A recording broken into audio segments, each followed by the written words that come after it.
बाबा साहब डॉक्टर अम्बेडकर के वजह से जो लोग सक्षम बने, उनका फर्ज बनता है कि वो बाबा साहब अम्बेडकर के मूवमेंट को आगे बढ़ाने का काम करे। कबूतर पकड़ने के लिए जाल डालता था, दाना होता है वहाँ फंदा भी होता है। तुम सब एकजुट होकर के ताकत लगाओ और जाल को लेके उड़ जाओ।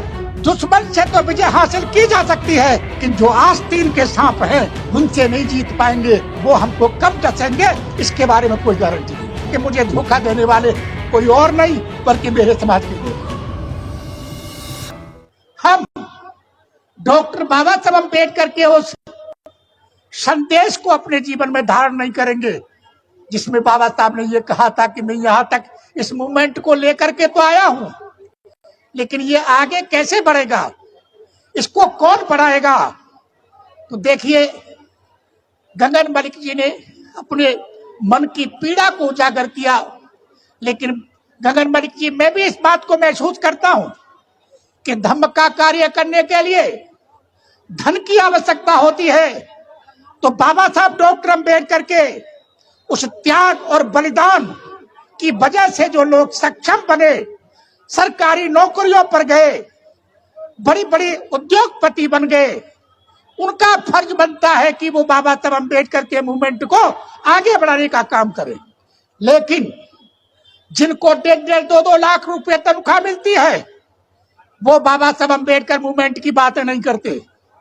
बाबा साहब अम्बेडकर मूवमेंट की बातें वो करते हैं जो साधन विहीन है, जिनके पास पैसा नहीं है, वो अपने परिवार को पाले या मूवमेंट का काम करें।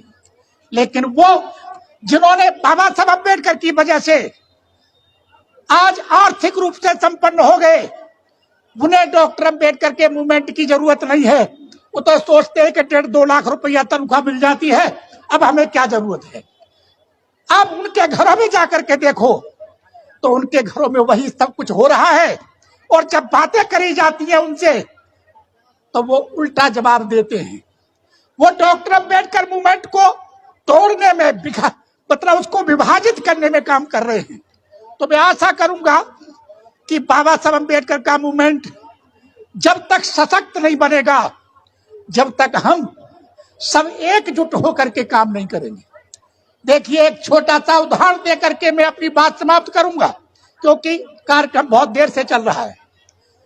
जब कोर्स के मतलब विद्यार्थी जीवन में हम भी पढ़ा करते थे कि एक बहेलिया कबूतर पकड़ने के लिए जाल डालता था, तो एक वृद्ध कबूतर था, वो कहा करता था कि भैया, लालच में आकर के जहां मतलब दाना होता है वहां फंदा भी होता है, कहीं लालच में आकर फंस मत जाना।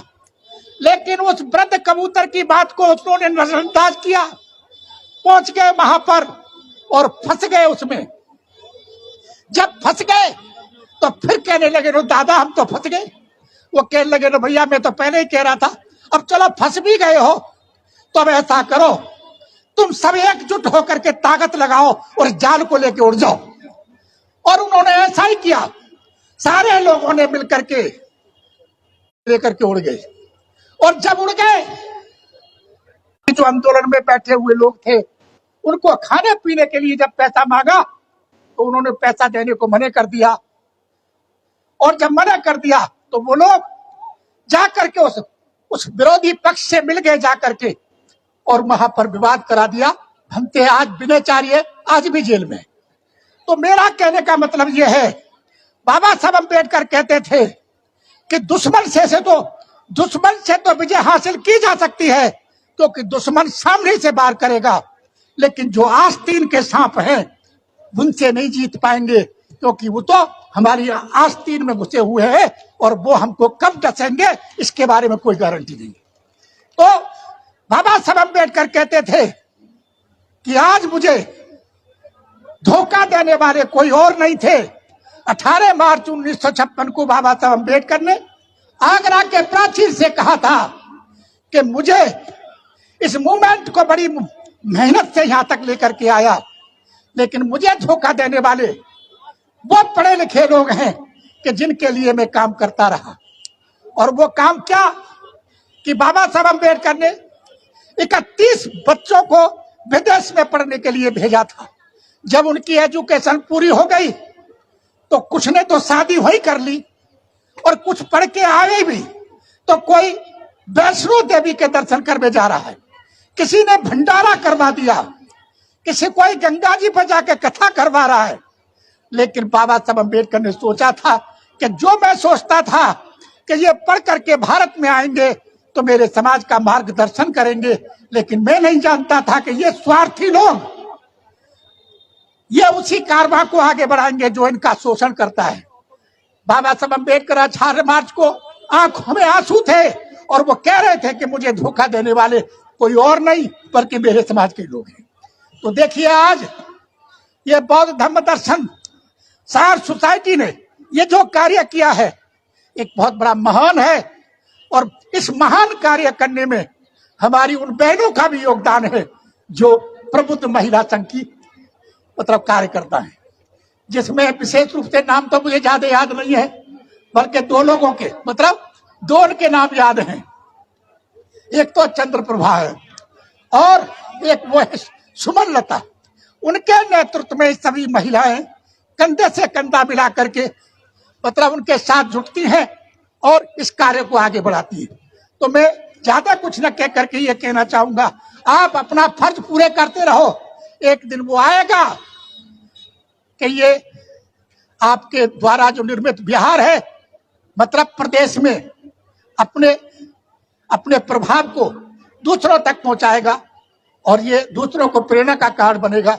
इन्हीं शब्दों के साथ मैं अपनी बात समाप्त करता हूं। धन्यवाद। आप सब लोग सुखी रहे। बहुत बहुत साधुवाद।